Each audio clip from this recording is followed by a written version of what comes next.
Pernah nggak lagi deket nih sama seseorang, lagi PDKT, tiba-tiba nggak lama dari itu dia malah jadian sama temen kita sendiri. Nah, kali ini cerita datang dari seorang wanita bernama Erin. Kita sama-sama dengerin ceritanya ya. Hai, kenalin, gue Erin. Umur gue 23 tahun. Gue mau cerita soal satu hal yang sampai sekarang masih bikin dada gue sesek. Kayak ada ganjalan kecil yang gak bisa lepas. Gue marah, tapi bingung marahnya ke siapa. Ke dia, ke diri sendiri, atau ke situasi yang kayaknya main-mainin perasaan gue. Jadi, setahun lalu gue ikut KKN. Ya, gue anak kampus. Gue ketemu banyak orang baru dan entah kenapa semuanya terasa hangat banget. Kayak keluarga dadakan. Salah satunya Lina. Lina ini sebenarnya teman organisasi gue. Tapi dia juga yang ngajakin gue buat gabung ke grup KKN-nya. Gue sama dia deket banget. Sampai kalau ketemu pasti gue peluk-peluk dia. Jadi pelukan itu kayak cara gue buat ngungkapin rasa sayang. Lalu si Lina ini kenalin gue sama dia. Ya, namanya Joni. Awalnya si Joni ini kayak bayangan. Dia tuh diem, jarang ngomong. Tapi matanya selalu nyangkut waktu gue lewat. Gue cuek, tapi lama-lama kita mulai ngobrol. Bukan ngobrol biasa, tapi ngobrol yang bikin waktu berhenti. Dia tanya mimpi gue, trauma masa kecil gue, lalu dia nanyain soal lagu yang bikin gue nangis diam-diam. Gue cerita semuanya, dan dia dengerin, benerin dengerin. Bukan sekedar angguk-angguk doang, tapi ya dia hadir di sana. Teman-teman mulai ngecengin gue. Joni suka lo tuh, Rin. Gue ketawa, pura-pura malu, tapi dalam hati gue percaya. Karena caranya ngeliat gue, caranya nahan pintu buat gue, caranya ngetik, udah makan. Jam 11 malam, itu bukan main-main. Tapi, tiba-tiba semua berubah. Tanpa peringatan, tanpa alasan, dia mulai ngehilang. Chat dibaca doang, gak dibales, ngobrol di grup, tapi kalau gue masuk, dia keluar. Ketemu di lapangan, dia pura-pura sibuk. Kayak gue tiba-tiba jadi virus yang harus dihindari. Gue nahan diri. Gue bilang ke diri sendiri, mungkin dia lagi ada masalah, mungkin dia butuh ruang buat sendiri. Gue bahkan gak berani tanya, takut jawabannya bakal hancurin harapan kecil yang masih gue jaga. Lalu tiba-tiba hari terakhir KKN. Kami semua ke Bromo. Gue naik dengan hati berdebar. Bukan karena sunrise, tapi karena gue masih berharap dia bakal nyamperin gue di tengah kabut. Bilang, maaf, gue kacau. Tapi gue gak bisa jauh dari lo. Tapi yang gue lihat, dia pegang tangan Luna.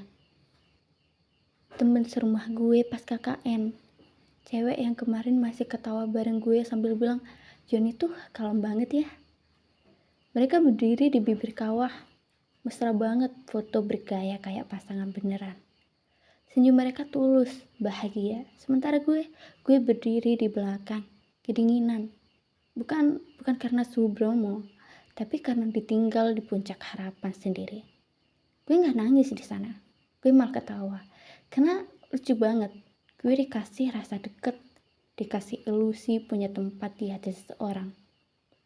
Terus dikasih tahu lewat foto mesra di medsos kalau ternyata tempat itu cuma sewa harian. Sampai sekarang, kalau dia lewat di story, gue skip. Kalau ketemu di acara kampus, gue pura-pura gak lihat. Bukan karena gue benci, tapi karena gue belum kuat jadi orang biasa buat dia. Gue masih terlalu marah. Marah karena dia biarin gue jatuh cinta, lalu kabur tanpa pamit. Dia gak pernah bilang, gue suka lo, tapi juga nggak pernah bilang jangan harap apa-apa. Dan itu yang paling kejam. Kecewanya double kalau kayak gini kan.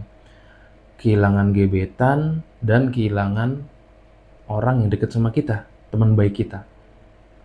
Nah, kejadian-kejadian kayak gini sebenarnya tanpa sadar membuat kita itu trauma dan sulit membuka hati kepada orang baru atau orang lain. Baik secara pertemanan atau secara gebetan gitu ya, mau deket secara romantis lah sama orang lain gitu kan. Karena ya tadi, kekecewaan kita sama orang yang kita percaya di masa lalu. Kalau kita disakitin sama orang yang nggak terlalu kenal ataupun orang lain ya sakit sih sakit ya. Cuman kan kalau sama teman dekat sendiri atau orang dekat gitu kan pasti ada kayak, "Ah, lu kok tega sih sama gua?" gitu kan, "Lu tega," segala macem lah gitu yang kita rasain. Jadi sakitnya tuh beda dan berbekas banget. Dan itu yang sering kali tanpa sadar membuat orang-orang lain itu yang tulus sama kita tuh jadi terhambat. Karena kita memasang penghalang-penghalang atau barrier-barrier yang tidak perlu akibat dari trauma masa lalu kita itu. Tapi sepengalaman gue pribadi ya, seiring berjalannya waktu, kita akan sadar, kita akan dipertemukan oleh orang-orang, oleh banyak orang, yang akan membuka mata kita. Oh, ternyata tidak semua orang loh, tidak semua orang yang kita percaya itu mengecewakan kita. Ternyata memang ada orang-orang yang memang tulus sama kita, yang sayang, yang peduli, yang memang temenan sama kita tuh ya tulus, nggak ada friksi, nggak ada yang aneh-aneh lah, benar-benar menjaga perasaan kita.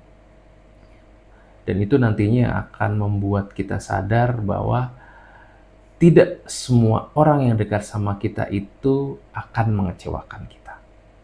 Jadi ya, teruslah jalani hidup meskipun hati terluka. Dan untuk Airin, semangat terus pokoknya, yakin aja. Nanti pasti akan dipertemukan dengan orang-orang yang benar-benar sayang, orang-orang yang benar care dan mencintai Airin dengan tulus dan apa adanya. Semangat terus Airin ya. Thank you udah sharing ceritanya di sini.